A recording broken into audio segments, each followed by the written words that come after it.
C'est au milieu de la nuit qu'on vous donne, qu'on vous arrache votre travail. C'est au milieu de la nuit que certains reçoivent leur place. On va renverser ton travail avant même que tu ne te lèves le matin. C'est au milieu de la nuit, pendant que toi tu ronfles. Mon frère, ne ronfle pas si tu es un homme spirituel. La porte de minuit est une porte ouverte pour tous les esprits. Si toi tu dors, tu dois savoir que les sorciers ne dorment pas. Les magiciens ne dorment pas. Les voyages astrales se passent à minuit. Ils ne dorment pas. Tu as un père franc-maçon, tu dois savoir que même si tu le vois au lit en train de ronfler, il n'est pas là. À minuit, c'est la porte de l'établissement. Et c'est la porte là où on destitue les gens. Vous vous réveillez le matin, la journée est bizarre. Tu te demandes, mais depuis que je me suis réveillé, pourquoi tout est bizarre? Tout ce que je fais ne marche pas. Partout où je vais, je m'énerve. Mon frère, on t'a travaillé la nuit.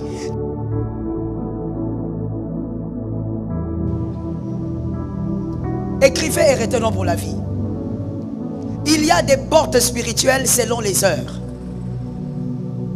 Il y a des portes spirituelles selon les heures. Il y a plusieurs portes, mais il y a les portes majeures, connues dans le monde spirituel, de tous, en tout cas de tous ceux qui comprennent les choses de l'esprit. Il y a des portes majeures. Il y a la porte du matin, ou la porte de l'aurore, c'est mieux d'écrire ça comme ça. Il y a la porte de l'aurore, il y a la porte du soir, et il y a la porte de minuit. Lisons Job 34, 20, s'il vous plaît. Job 34, 20. Nous allons tous lire, si on peut tous avoir ça devant nos yeux, ça va nous aider. Job 34, 20.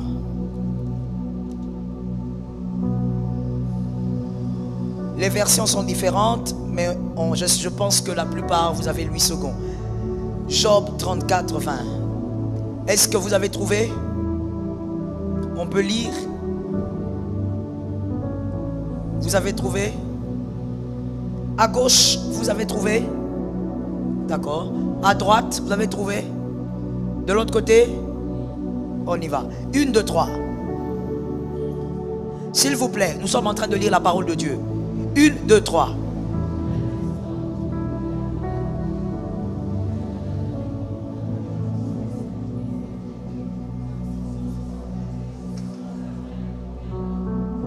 Ok. Je vais commencer avec ceux qui sont à gauche. On y va s'il vous plaît. 1, 2, 3. En un instant, ils perdent la vie. C'est au pluriel chez vous? D'accord. De ce côté, on fait la suite. À quel moment? Milieu de la nuit correspond à quelle heure? Minuit. Qu'est-ce qui se passe au milieu de la nuit? De ce côté ici, on continue. Le puissant fait quoi? On parle des puissants. On évolue. Ensuite, sans la main d'aucun homme. Comment un puissant peut disparaître sans la main d'un homme? Comment un homme? On a bien précisé que c'est un homme puissant. C'est-à-dire qu'il a toutes les capacités et les possibilités de se protéger et de se défendre. Comment lui disparaît sans la main d'un homme? Et il disparaît au milieu de la nuit. C'est-à-dire que ce qui se passe au milieu de la nuit n'est pas charnel. C'est-à-dire que c'est au milieu de la nuit qu'en réalité c'est au milieu de la nuit qu'on destitue et qu'on place. C'est au milieu de la nuit qu'on vous donne, qu'on vous arrache votre travail. C'est au milieu de la nuit que certains reçoivent leur place. Est-ce que tu écris ça bien? La porte de minuit, j'ai commencé par là, je sais pourquoi. La porte de minuit est une porte qui permet de détruire et d'établir. Voilà pourquoi on conseille aux enfants de Dieu de faire la prière de minuit. Cette prière de minuit n'est pas une prière des actions de grâce. Non, ce n'est pas une prière où vous commencez à supplier le Seigneur. Non, ce ne sont pas des prières de supplication. À minuit, ce sont des prières où vous déracinez et vous établissez. Vous vous levez à minuit, vous dites: je déclare à partir d'aujourd'hui, dans ma vie, je ne verrai plus ce genre de choses. Parce que c'est au milieu de la nuit que les puissants sont renversés. Sans aucune main d'homme. On va renverser ton travail avant même que tu ne te lèves le matin. C'est au milieu de la nuit, pendant que toi tu ronfles. Mon frère, ne ronfle pas si tu es un homme spirituel. Mais le réveil que ça te réveille. Le milieu de la nuit est une porte de combat et de victoire. Dieu a dit à Jérémie, je t'ai appelé, je t'ai établi pour déraciner, pour arracher, ensuite s'aimer. On ne s'aime pas si on n'a pas déraciné. La porte de minuit est une porte ouverte pour tous les esprits. Si toi tu dors, tu dois savoir que les sorciers ne dorment pas. Les magiciens ne dorment pas. Les voyages astrales se passent à minuit. Ils ne dorment pas. Tu as un père franc-maçon. Tu dois savoir que même si tu le vois au lit en train de ronfler, il n'est pas là. À minuit, c'est la porte de l'établissement. Et c'est la porte là où on destitue les gens. C'est à cette heure-là qu'on établit et on destitue. On renverse et on place. C'est à cette heure-là qu'on envoie les maladies dans les familles. Vous vous réveillez le matin, la journée est bizarre. Toi-même tu demandes, mais depuis que je me suis réveillé, pourquoi tout est bizarre? Tout ce que je fais ne marche pas. Partout où je vais, je m'énerve. Mon frère, on t'a travaillé la nuit. Dis à quelqu'un qui est à tes côtés, il faut que ça change au nom de Jésus. Non, je disais, dis à celui qui est à tes côtés, il faut que ça change au nom de Jésus. Toi, on ne peut pas être en train de travailler la famille à minuit, toi tu dors. Madame, toi tu dors toute la nuit. Tu n'es pas un enfant de 8 ans. Tu dors toute la nuit comment? Organise-toi pour dormir avant et réveille-toi à minuit. Une porte est ouverte. Il faut que tu établisses. Et il faut que tu déracines. Que le monde des esprits ne te dépasse pas. Yes. Ça ne doit pas être au-delà de ton intelligence. Lorsque tu te réveilles le matin, tu as déjà établi la porte de minuit. Voilà pourquoi la plupart de délivrances, même dans la Bible, s'est passé au milieu de la nuit.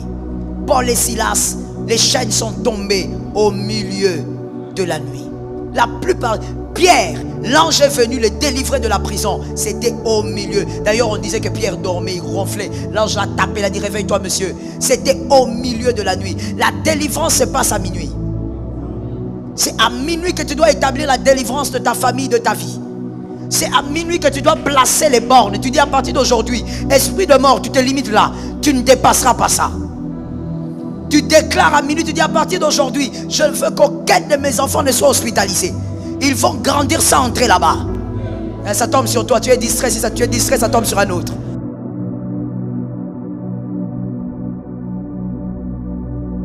Ils n'ont jamais passé même 3 jours sur un lit d'hôpital.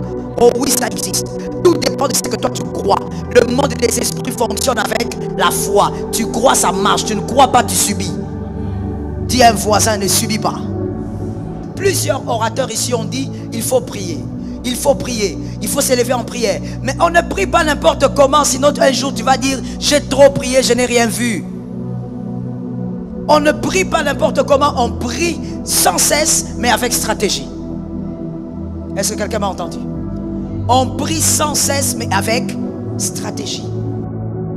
Bien que la prière à minuit puisse sembler inhabituelle pour certains, elle revêt une signification profonde dans la vie spirituelle d'un chrétien. La Bible mentionne à plusieurs reprises l'importance de la prière à minuit. Par exemple, dans le livre des Actes des Apôtres, au chapitre 16, Paul et Silas priaient et chantaient des cantiques à minuit alors qu'ils étaient en prison. Leur prière a été suivie d'un miracle extraordinaire, un tremblement de terre a secoué la prison et les portes se sont ouvertes, libérant les prisonniers. Prier à minuit symbolise la persévérance et la détermination dans la prière. C'est un moment où la plupart des gens dorment, mais les chrétiens choisissent de consacrer ce temps à la communion avec Dieu. Cela montre notre désir ardent de rechercher sa présence, même lorsque tout semble sombre ou difficile. La prière à minuit est également associée à des moments de crise ou de besoins urgents. Dans le psaume 119 verset 62, il est écrit, « Au milieu de la nuit, je me lève pour te louer à cause des jugements de ta justice. » C'est un moment où nous pouvons crier à Dieu dans nos moments de détresse, sachant qu'il est attentif à nos appels. En conclusion, mes chers frères et sœurs, la prière à minuit est un rappel puissant de notre dépendance de Dieu et de notre foi en sa puissance. C'est un moment propice pour la persévérance dans la prière, l'adoration et la recherche de la présence divine. Que nous soyons prêts à élever nos voix à minuit, sachant que Dieu entend nos prières et qu'il est prêt à agir en réponse à notre foi. Amen.